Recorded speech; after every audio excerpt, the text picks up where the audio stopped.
I remember Chris Akabusi telling a story about the London 2012 Olympic Games, and to illustrate how it takes all types of people, in disc style, to create a successful outcome. He talked about Lord Coe being the I, who rallied people behind the idea of inspiring a generation. The S's were the games makers who took care of people whilst they were in the Olympic Village. The D's were the athletes, of course, without whom there would be no games. But the one I remember the most was the example of the C style.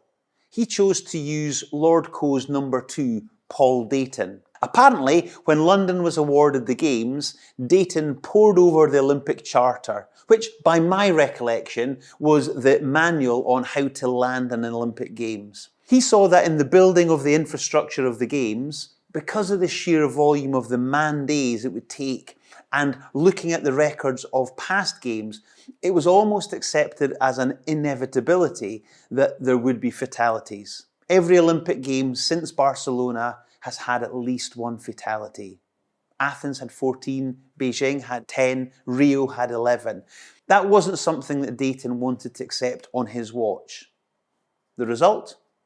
London is the only Games to be delivered with 0 fatalities. Akabusi used this as the example to say that because of the health and safety procedures and protocols implemented, that this was possible. By poring over the records, learning from past examples, and then being strict around the detail and the precision of standards and protocol, we had the most successful Games by probably the most important measure: people's lives. So as much as the D's and the I's criticise the C's for being too into the detail and for taking too long to make a decision, it might be worth giving the C's their space to do what they do best. Don't be too wishy-washy with high-level ideas.